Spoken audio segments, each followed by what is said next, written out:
CSI, RC, கத்தோலிக்க எந்த போதகர்களா இருந்தாலும் சரிதான், தனியாக ஊழியம் செய்கின்ற பிரபல போதகர்களும் ஊழியர்களும் சரிதான், ஒரே குட்டையில போய் குதிச்சிடுறாங்களே, கடைசியா இந்த சாக்கடைகள்ல போய் சங்கமிச்சிடறாங்களே அப்படின்னு நினைக்கும் போது பெருத்த வேதனையா இருக்கு. இந்த சகோதரி ஆர்சி சிஎஸ்ஐ ஊழியர்களை பற்றி சொல்லுவதில் நான் போய் கொண்டிருந்த ஆதி பெந்தேகோஸ்தே சத்திய சபையில் உள்ள ஊழியர்களுக்கு தான் முதலில் இந்த வீடியோவை சமர்ப்பிக்கிறேன்.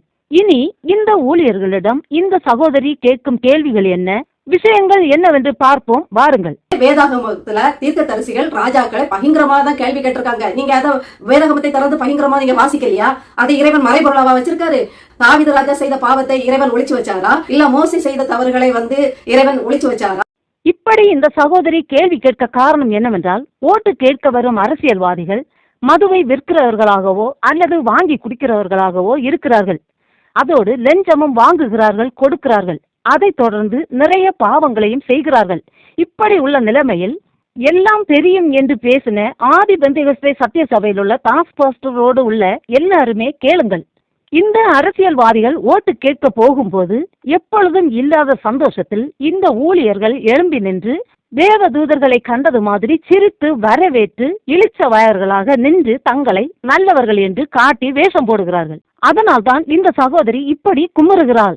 தேவன் ஊழியக்காரர்கள் செய்த தப்பை ஒளித்து வைக்கலே, நீங்க ஏன் சுட்டி காட்டாமல் பயந்தாங்கொல்லிகளாக இளிச்ச வாயன்களாக இருக்கிறீர்கள் என்பதுதான் இந்த சகோதரியின் கேள்வி. இந்த சகோதரியின் கேள்வி மட்டுமல்ல, அநேகருடைய கேள்விகளும் இப்படிப்பட்டதுதான். இனி அடுத்த விஷயத்தை பாருங்கள். அவர் நேசித்த பிள்ளைகள், அவருடைய பேச்சை கேட்ட பிள்ளைகள், அவர் தேர்ந்தெடுத்த பிள்ளைகளே தவறு செய்யும் போது அவர் அதை ரகசியமா வைக்கல. நீங்க, நான், இன்னும் வருகின்ற தலைமுறைகள், இதற்கு முந்தைய தலைமுறைகள் எல்லாம் வாசிக்கும்படியா பயங்கரமா தானே இருக்கு. இப்படி இருக்க தாஸ் பாஸ்டர், நீங்களும் உங்கள் உடன் ஊழியர்களும் செய்யும் தவறை நீங்கள் ஏன் மூடி மறைக்கிறீர்கள்? இதுதான் கேள்வி. நீங்கள் மோசமான பாவங்கள் செய்வீர்கள் என்று சொல்லவில்லை.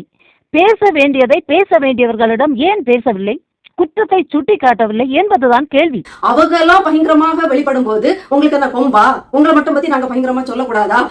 தாஸ் பாஸ்டர், பதில் சொல்லுங்கள். உங்களை பற்றி நாங்கள் சொல்லக்கூடாதா? சொல்லுங்க பாஸ்டர். நீங்கள் தவறானவர்களுக்கு ஓட்டளித்து பெரும் படையை ஓட்டளிக்க வைப்பதனால் ஒட்டுமொத்த தமிழ்நாடை சிதைக்கிறீங்க, ஒட்டுமொத்த தமிழ்நாடு மக்களை நீங்க நரக வாழ்க்கைக்கு உட்படுத்துறீங்க அப்படிங்கிற ஒரு பொறுமல்ல தான் நான் இப்ப இந்த காணொலியை வெளியிடுறேன். இப்ப புரிகிறதா தாஸ் பாஸ்டர்?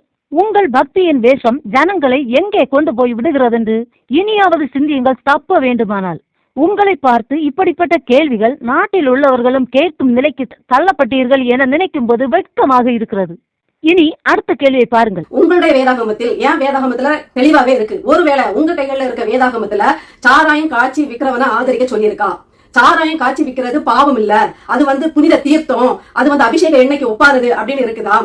இந்த கேள்விக்கு பதில் சொல்லாவிட்டால் தப்பலாம் என்று மட்டும் நினைக்காதீர்கள். மொத்த தமிழ்நாட்டை குடிக்க வைக்கிறதுக்காக தன்னுடைய சொந்த ஆலைகளில் சாராயத்தை காய்ச்சி அதே சாராயத்தை டாஸ்மாக்ங்கிற அந்த சாராய கடைகளுக்கு வித்து பிழைக்கிற திமுக தலைவர்களை போய் ஆதரவு அளிக்கிறீங்க. இது எப்படி எங்க பொருத்தி பாக்குறீங்க? ஓட்டும் போட்டீர்கள். இதன் அர்த்தம் என்ன தெரியுமா? இந்த ஊழியர்களின் ஆதரவில் தான் போதை கடைகள் திறக்கப்பட்டது என்பதாகும். இல்லை என்றால் உங்கள் போதகம், ஆலோசனை வித்தியாசமாக இருந்திருக்கும்.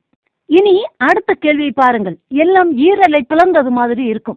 உங்க வேதாகமத்துல கண்காணியானவன் இப்படி இருக்கணும், அப்படி இருக்கணும், அவன் ஊழல் வாங்க கூடாது, லஞ்சம் பெறாதவனா இருக்கணும், பொறுப்போட இருக்கணும், அவன் மக்களை கஷ்டப்படுத்த கூடாது, அதிகமா வரி விதிக்க கூடாது, எல்லாம் இருக்குல்ல. ஆனா இதெல்லாம் செய்யற திமுக, அதிமுகவை எப்படி உங்களால ஆதரிக்க முடியுது? எப்படி ஆதரிக்க முடிகிறது என்று சொல்லுங்க பாஸ்டர், பாப்போமே. போதகர்களே, உங்களுக்கு பாத்துக்கிட்டு இருக்கீங்களா? உங்க காதுகள் திறந்திருக்கா, கண்கள் திறந்திருக்கா எனக்கு தெரியல.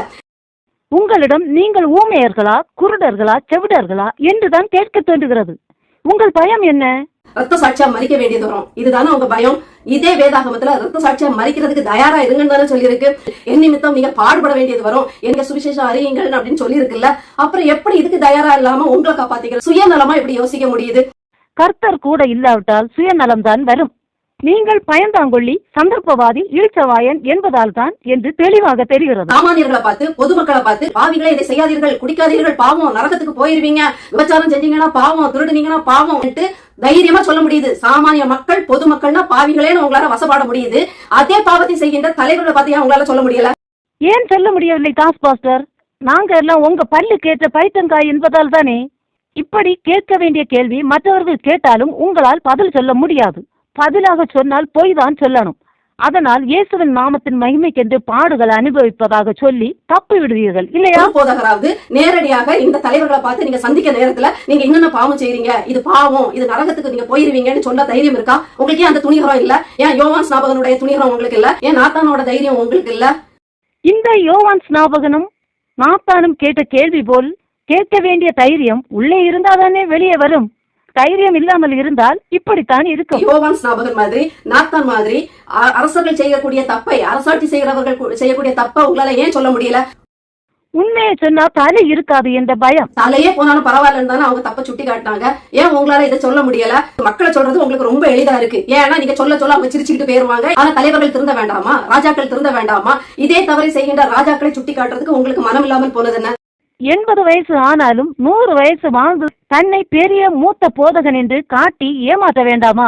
அதனால்தான் தைரியமாக உங்களால் பேச முடியவில்லையா? இனிமேல் இதை செய்யுங்க டாஸ்க் பாஸ்டர். பார்வைக்கு எல்லாரும் சமமா தானே இருக்கணும். அப்ப இன்னும் மக்களை பார்த்தும் பாவிகளேன்னு சொல்லாதீங்க, களவானாதீங்கன்னு சொல்லாதீங்க. மக்களுக்கு சொல்றது தானே ராஜாக்களுக்கும். ஒரு ராஜா நேர்மையா இருக்கும்போது மக்கள் வந்து சந்தோஷப்படுவாங்க. அதே அவன் கொடுமையாளனா இருந்தா மக்கள் அவசரப்படுவாங்கன்னு இதே வேதாகமத்துல தானே சொல்லியிருக்கு.